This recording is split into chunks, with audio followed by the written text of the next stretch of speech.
বলতে পারো যে বাইনারি যোগ এটা তো পারি, এটা কোনো বিষয় হলো? অবশ্যই বিষয়। যদি তুমি বিস্তারিতভাবে না জানো, তুমি একই অঙ্ক করতে অনেক টাইম লাগবে এবং একটু ঘুরে ফিরে আসলে তুমি পারবে না। আমি তোমাকে আজকে এমন একটা টেকনিক দেখাবো যার মাধ্যমে তুমি যে কোনো বাইনারি যোগ নিমিশে করতে পারবে এবং একটা মজা পাবে। যেমন 1 2 3, এই 3 মানে কি? এখানে কি 3 বসাবো? না।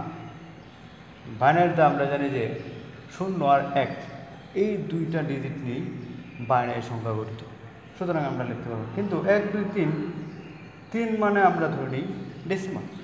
এই ডেসিমালকে যদি আমরা কনভার্ট করি বাইনারিতে, এটার মান কত হয়? নিশ্চয়ই 11। যারা না জানে বের করে দেবো 1 1 ডাবল 2 2 ডাবল 4 4 ডাবল এভাবে যতটুকু দরকার নিতে থাকবে। আমাদের 3 দরকার, 2 আর 3, এই যে 3।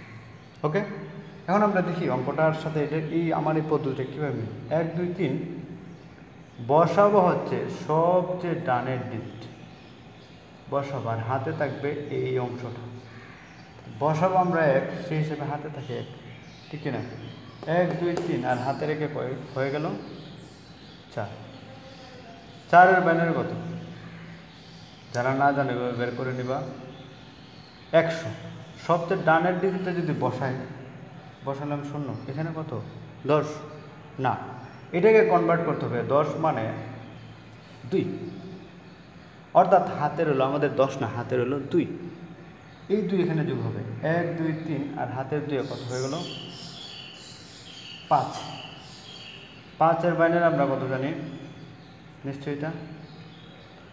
এখন যদি এটা বসাই, হাতে থাকতেছে কিন্তু আবার 2, কারণ 10 মানে আমরা 2 জানি, তাই না? হাতে 2, 1 2 3 4 আর হাতের 2 কত হয়ে গেল? 6। 6-এর বাইনারি আমরা কত জানি? যারা না জানে বের করে নিব। এখন বসাবো কোনটা? এটা। হাতে কত থাকতেছে? 11 মানে আমরা জানি 3, অর্থাৎ হাতে থাকবে 3।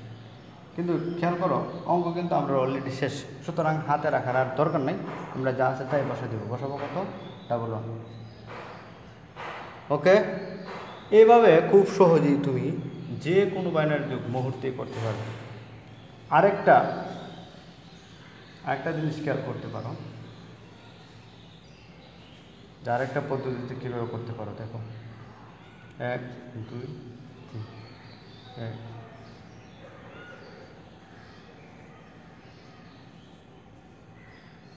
মনে করো তোমাকে এমন একটা যোগ দেওয়া হলো, তুমি কীভাবে করবে? আরেকটা পদ্ধতি আছে।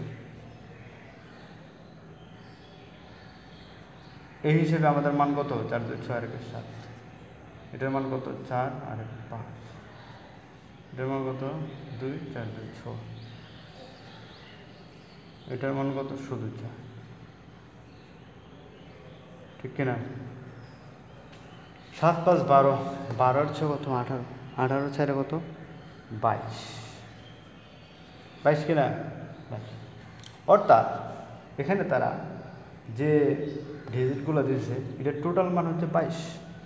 অর্থাৎ আমরা যে এখন যোগ না করে সরাসরি 22-এর বাইনারি বসাই দিই, অটোমেটিক যোগ হয়ে যাবে। যেমন 22-এর বাইনারি আমরা কীভাবে বের করবো? 1 double 2 2 double 4 4 double 8 8 double 16 16 double কত? 32। আমাদের কি আর দরকার আছে? 32 কি দরকার আছে? না, আমাদের 22 দরকার। তার মানে কি 22 এখানে আছে। আমরা খুঁজে বের করি। 16 4 20, 20 আর 2 22।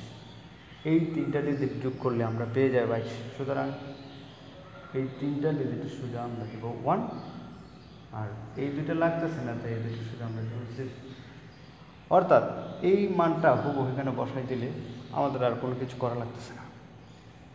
0 1 1 0। আশা করি বুঝে গেছো। এরপরও সমস্যা হলে আমি আসি।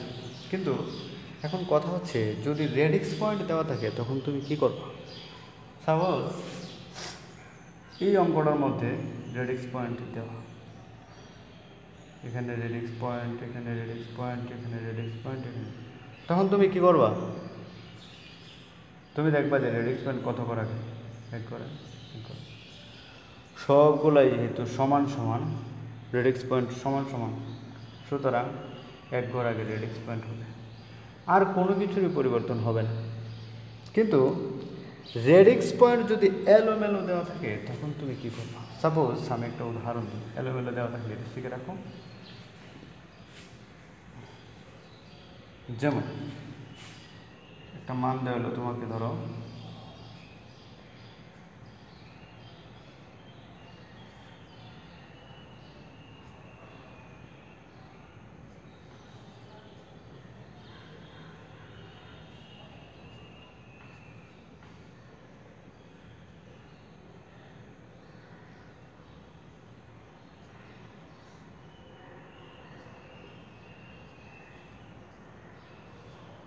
এইভাবে একটা মান দেওয়া আছে, দেখো এটা পূর্ণাংশ, এটা পূর্ণাংশ, এটা পূর্ণাংশ, এটা পূর্ণাংশ, এটা ভগ্নাংশ, এটা ভগ্নাংশ, এটা ভগ্নাংশ, এটা ভগ্নাংশ।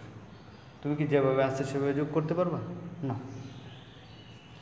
এক্ষেত্রে তোমাকে প্রথমে রেডিক্স পয়েন্টের পূর্ণ সংখ্যাগুলো এবং ভগ্নাংশগুলো তোমাকে সেট করে নিতে হবে। কীরকম? আমি যদি প্রথমটা আগে রাখি, অর্থাৎ এটা যদি আমি সাজাতে চাই,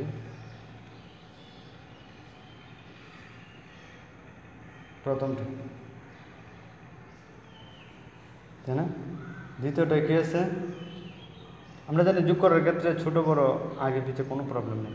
এটা যদি লিখি, আমি প্রথমে রেডিক্স পয়েন্ট দিয়ে নিই, এইটার মধ্যে রেডিক্স পয়েন্টের আগে আছে একটা ডিজিট, রেডিক্স পরে আছে দুইটা ডিজিট। এটার মধ্যে রেডিক্স পয়েন্ট আগে কয়টা ডিজিট?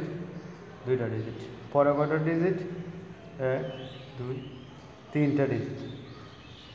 এই চতুর্থ লাইনে রেডিক্স পয়েন্টের আগে একটা ডিজিট আর পরে হচ্ছে 1 2 3 4টা ডিজিট, 1 0 1 0। এছাড়া আর কি কিছু আছে? আমরা সব লিখছি। ওকে, আমাদের ঝামেলা শেষ। এখন যে ঘরগুলা খালি আছে সেগুলো আমরা জাস্ট ভরাট করতে পারি। কীরকম?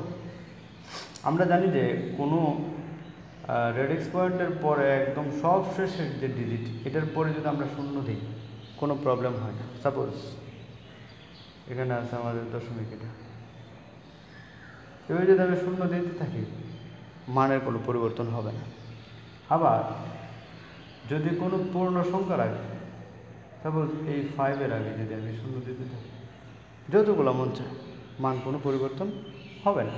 ওকে, ঠিক তেমন করে আমরা এখানে 1 2 3 4 1 2 3 এখানে আমরা একটু শূন্য দিয়ে দিই, জাস্ট ঘরগুলো মিল করার জন্য। 4 ঘর 4 ঘর 4 ঘর, বাস। এখানে কয় ঘর? 2 ঘর। এই আমাদের সেটিং। এখন আমরা নর্মাল যেভাবে আমরা যোগ করার কথা সেভাবে যোগটা করে নিব। জাস্ট কয় ঘর আগে দশমিক? 1 2 3 4 4 ঘর আগে এখানে জাস্ট একটা দশমিক হবে, আর যোগ ফলাফল যা আসবে তাই বলবে, কোনো পরিবর্তন নেই। আশা করি বুঝে গেছো। এরপরেও কোনো প্রবলেম হলে আমি আছি। ওকে, ধন্যবাদ।